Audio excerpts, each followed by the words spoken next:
대손 충당금 설정 한도.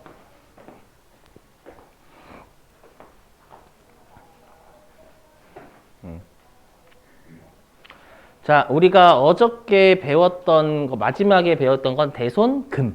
맞죠? 명확하게 못 받은 채권이고요. 여기는 대손 충당금이니까 네, 올해 연도 말에 가지고 있는 채권 중에서 미래에 못 받을 것으로 예상되는 걸 미리 비용하는 거. 그렇죠? 여기는 예상되는 비용이죠. 예상되는 비용. 자, 보시죠. 일단 요거를 여러분들이 대손 충당금 세법상 한도가 어떻게 나왔는지를 아셔야 실기 입력이 가능합니다. 그렇죠? 왜냐면 구조가 녹아져 있거든요. 해볼게요. 자, 일단 요 X 0년도는 전년도라고 생각해 주세요. 보시면 그리고 여기는 100만 원 단위 생략. 그래서 1억이라고 좀 생각해서 1억. 자, 보시면 자, X 0년도 전년도 말에 회사가 채권이 1억이 있어요. 1억. 그렇죠? 1억이 있고요. 자, 근데 X 1년 중에 있죠. 올해 연도. 올해 연도 중에 2천만 원이 대손이 된 거예요. 대손이 됐어요. 자, 그럼 용어를 좀 알고 계셔야 돼요. 용어. 자, 용어 정리할게요. 뭐냐면 그러면 우리가 요걸 해석하면 전기말 채권 중에서 올해 대손된 거 이거잖아요. 그렇죠? 그래서 전기말 채권 중에서 올해 대손된 채권 있죠. 이걸 우리가 뭐라고 하냐면 아이고 이거부터 보실게요. 이걸 뭐라고 하냐 우리가 대손 실적률이라고 불러요. 실적률. 어떻게 생각하시면 되냐면 우리가 경험치 쌓인 거? 그렇죠? 약간 경험치 쌓인 거죠? 전년도 채권 중에서 올해 대손됐으면 20%의 대손의 경험치 웃기긴 하죠. 그죠? 표현이 웃기긴 하지만 20%의 대손의 경험치가 쌓였죠. 맞죠? 이렇게. 예. 자, 그리고 이제 X 1년 기말 됐어요. 올해 연도 말. 예, 올해 연도 말에 채권이 워낙 시시각각으로 변하잖아요. 변하다 보니까 2억이 올해 연도 말에 있었다 그 뜻이에요, 여러분들. 그러면 우리가 아까 대손 충당금이라는 거 올해 연도 말 가지고 있는 채권 중에서 미래에 못 받을 것으로 예상되는 거였잖아요. 맞죠? 그러면 세법 입장에서는 이렇게 하는 건 타당하다라는 거예요. 뭐냐면 그러면 올해 연도 말에 가지고 있는 채권 2억도 20%만큼 못 받게 되지 않을까? 이해되세요? 이렇게 추정하는 게 타당하다라는 거예요. 알죠? 그래서 여기 2억에 20%만큼 미래에 못 받게 되지 않을까? 아시죠? 이게 대손의 예상이죠. 그렇죠? 근데 우리가 총액법은 비용이 뭐예요? 비용이 보충법에 따른 설정액이 아니라 총액법 관점에서는 기말 대손 충당금 잔액이 다 비용 올해 설정액이었죠. 총액법 관점에서는요. 그래서 이게 법인세법상 대손 충당금 설정 한도가 되는 거예요. 맞죠? 이게 설정 한도 총액법이니까 맞죠? 보충법 아니에요. 이렇게 되셨어요? 이거 무슨 말인지? 이렇게. 자, 근데 이럴 수도 있죠. 대손 실적률이요. 20%가 아니라 1% 미만일 수도 있거든요. 여기 보시면 여기 이거예요. 이거. 자, 그리고 여기 있는 채권은 전부 다 여기 전기말 여기 보시면 전기말 채권, 대손금, 단기대손금, 단기말 채권이잖아요. 당연히 이건 전부 다 세법상 금액이 돼야 돼요. 그렇죠? T는 세법, 그래서 전기말 세법상 채권, 세법상 단기대손금, 세법상 단기말 채권. 알죠? 자, 근데 보시면 이럴 수 있죠. 만약에 내가 단기 중에 띄어 먹힌 게 얼마냐면은요. 띄어 먹힌 게 얘가 2천만 원이 아니라 얼마라고 할까? 80만 원이라고 가정해 보면 80만 원. 그죠? 80만 원. 그럼 이렇게 하면은 대손 실적률이 아마 몇 퍼센트일 거냐면은 얘가 0.8%일 거예요. 0.8? 됐죠? 그럼 우리가 0.8% 쓰냐? 아니에요. 1%. 알죠? 그래서 우리가 대손 실적률이 1% 미만이면 1%로 봐요. 알죠? 그래서 여기에요. 그래서 맥스죠, 맥스? 그래서 1%하고 대손 실적률 둘 중에 큰 걸 써요, 큰 거. 알죠? 그거를 우리가 설정합니다. 그래서 방금 사례로 따지면 얘가 0.8이면 여기에다가 0.8이 아니라 1% 하라는 거예요. 이해되세요? 그럼 기말의 대손 예상액은 200만 원 되는 거. 200만 원이 대손 충당금의 설정 한도다라는 겁니다. 되세요? 그럼 여러분들 가장 문제가 어려운 게 뭘까요? 요 대손 실적률을 안 주면 어려워져, 문제가. 됐죠? 이 대손 실적률을 안 주잖아요. 그럼 얘를 구해야 되죠, 얘를. 됐죠? 딱 한 번 안 줬어요. 옛날에 79회인가?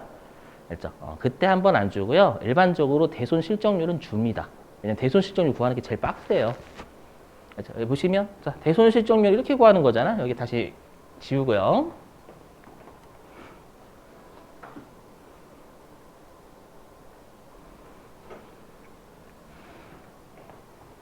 자, 보실게요. 그래서 여러분들이 대손 충당금 이쪽 있잖아요. 그 실기하실 때 그 대손 실적률을 안 주면 걔는 정말 마지막에 보세요.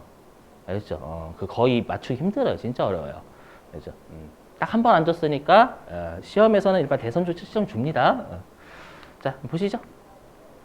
자, 그러면 우리가 만약에 대손 실적률을 안 줬어요.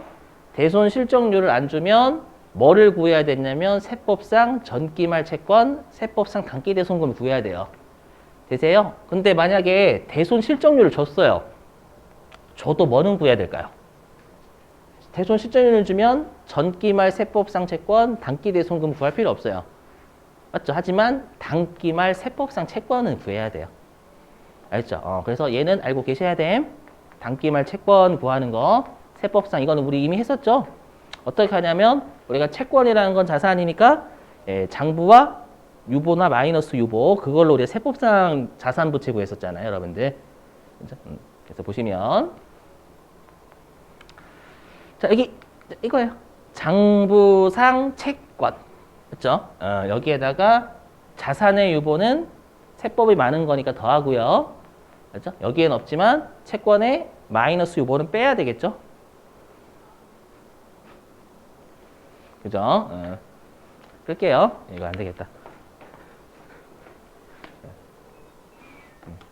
이렇게. 자, 그 다음에 이제 어저께 했던 거예요. 자, 그리고 여기 보시면, 맞죠? 우리 자산은 여기 시점이 동일해야 되고요. 그죠? 여기 동일해야 되고 누적자 내게 된다라는 건 우리가 그 충당금에서 했었죠. 맞죠? 태충에서 했었고. 자, 그 다음에 이제 세법상 대손금. 자, 세법상 대손금은 네, 여기 비용이잖아요. 우리가 장부와 세법의 비용 차이는 송금, 불산입 또는 송금 산입이죠. 그렇죠? 그래서 여기 자 장부상 대손금, 맞죠? 네, 여러분 조심하실 게 장부에서는 대손금이라는 개정 과목으로 처리 안 하죠. 맞죠? 보충법으로 줄 거예요. 대손충당금하고 상기할 때 이렇게 줄 거예요. 그래도 장부에서는 총회법에 따르면 대손금 처리했다라고 알고 계셔야 돼요. 이렇게. 자, 그 다음에 여기 송금, 산입, 대손금은 더해야죠. 왜냐면 송금, 산입은 세법의 비용이 많아야 되는 거니까, 늘어야 되는 거니까. 그렇죠? 그리고 송금, 불산입, 대손금은 당연히 빼야 되는 거고요. 이거 세법이 비용이 적은 거잖아요. 비용에서 빼. 그렇죠? 이렇게. 근데 만약에 요 대손 실적률을 주면 세법상 대손금은 구할 필요 없어요. 세법상 전기말 채권 잔액도 구할 필요 없고요. 알죠? 이거 그래서 문제 딱 보셔야 돼요, 여러분들. 미리 들어가시는 게 아니라. 넘어갈게요. 자, 그러면 이제 기말의 대손충당금 한도시 부인. 자, 왜냐 우리가 대손충당금이라는 건 못 받을 것으로 예상되는 걸 미리 비용하는 거니까 추정되는 비용이기 때문에 한도가 있다라고 했죠. 그죠? 여기. 자, 그럼 우리가 세법은 총액법이기 때문에 그렇죠? 그럼 우리가 세법은 총액법인데 장부는 보충법으로 하면 아다리가 안 맞는 거예요. 그렇죠? 그래서 세법상 대손충당금 설정 한도하고 비교해야 될 회사의 비용 계상액은 총액법에 따르면 기말잔액이 돼야 돼요. 설정액이 아니라 이거 조심하셔야 돼. 아시죠? 요거. 요거요. 자, 그 다음에 세법. 자, 우리가 세법은 여기 뭐죠? 여기 보시면 그럼 세법도 당연히 대손충당금 기말 잔액하고 비교해야 되는 거예요.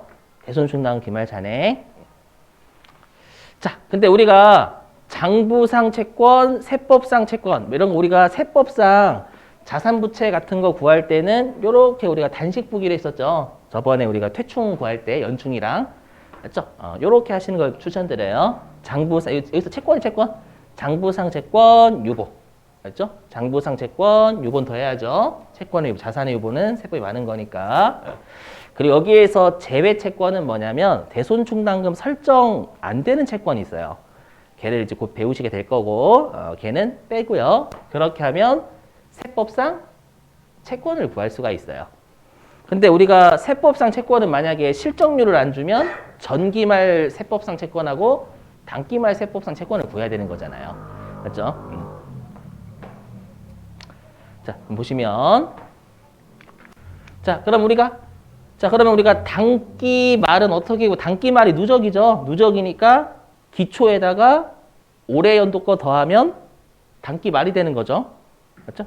그래서 전기말이 기초, 맞죠? 전기말에다가 단기중을 더하면 올해 거 더하면 이제 단기말이 되는 거고요. 되세요? 이렇게? 네.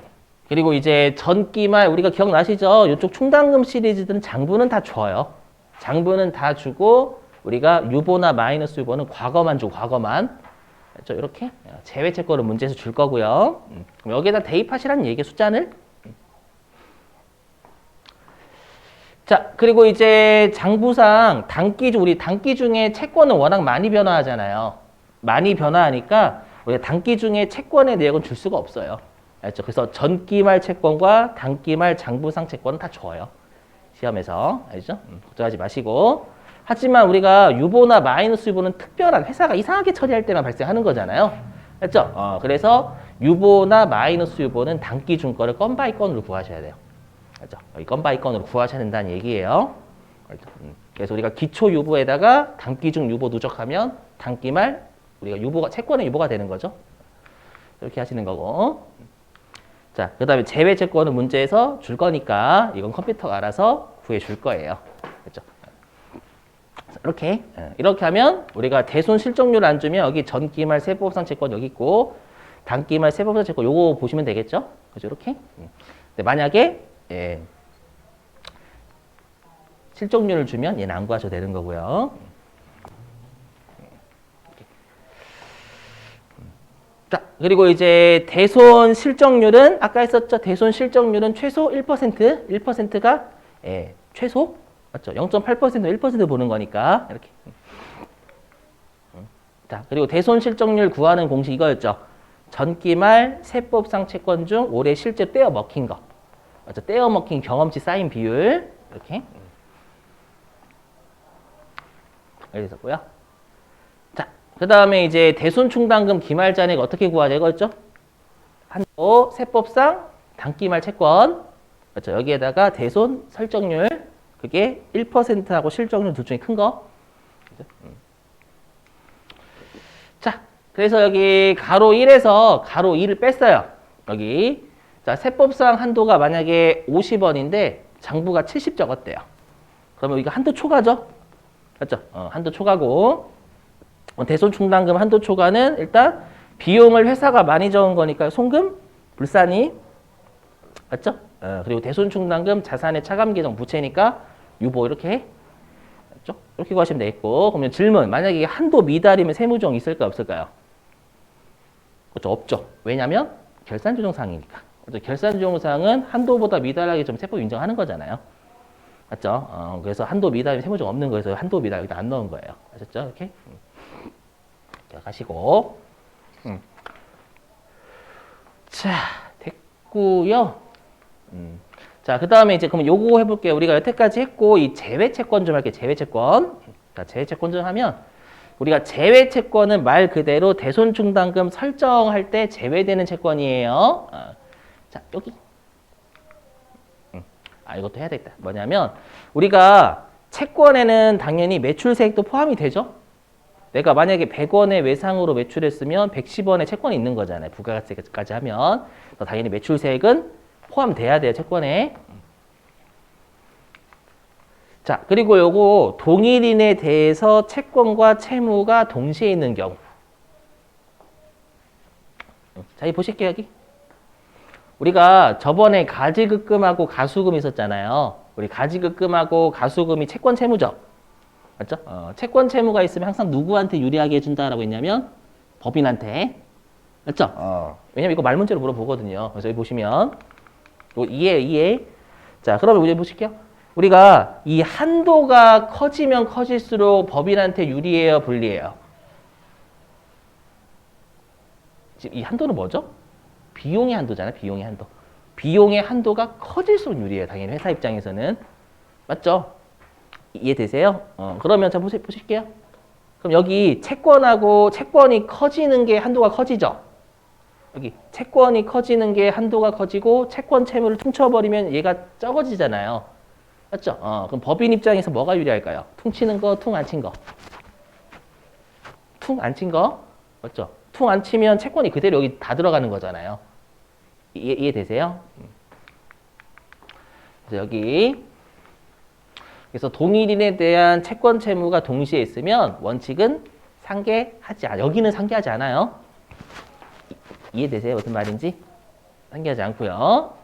예외적으로 상계 약정이 있으면 상계하고요. 뭐 예외는 시험에 안 나올 거니까 원칙 알고 계셔야 돼요. 이거 그냥 외우시 머리 터져요, 여러분들. 법인한테 유리하려면 채권이 안 적어지는 게 좋아요. 맞죠? 이렇게. 자, 그 다음에 제외채권 내우셔야 돼요. 요거 실게 냅니다. 자, 대손충당금 설정 대상 채권에서 제외되는 거 뭐냐면 A가 뭐였어요? A 보시면. 이거.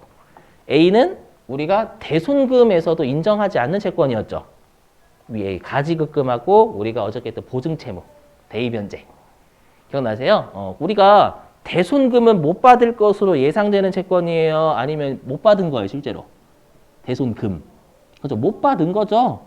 맞죠? 못 받은 것도 세법에서 인정하지 않는데 못 받을 것으로 예상되는 건 더더욱 인정하지 않겠죠? 맞죠? 그래서 당연히 요 A는 들어와야 돼요. 알죠? 자, 그 다음에 B. 자, 보세요. 자, 우리가 할인어음 매각거래 있죠? 그럼 매각거래면 우리가 대변에 받으럼 없어요, 안 없어요? 매각거래면. 매각거래면. 없애죠. 대변에 받으럼 까잖아요. 맞죠? 그러지 않나? 회계 1급에서? 매각거래로 처리하세요 하면 대변으로 은행에 판 거니까 받으럼 까지 않나요? 맞죠? 근데 차입거래면 어음 담보로 내가 담보로 돈 빌리는 거니까 어음 안 까잖아요. 맞죠? 그래서 뭐냐면 매각거래라고 하면 받으럼을 감소시키니까 받으럼이 없어요, 내 장부에.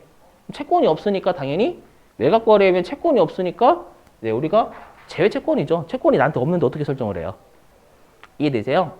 그다음에 마찬가지 배서양도도 마찬가지고 배서양도 하면 어음을 넘기잖아요. 그럼 받으러움이라는 채권이 내 장부에서 없으니까 당연히 얘는 채권이 나한테 없는 거예요.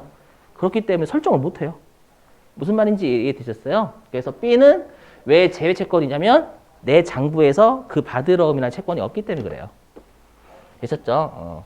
그다음에 C는 안 중요해요. C는 제가 색깔 쳐놨는데 우리 시험에 안 나옵니다. 실기에서. 알죠? 넘어갈게요, 이건. 자, 요렇게.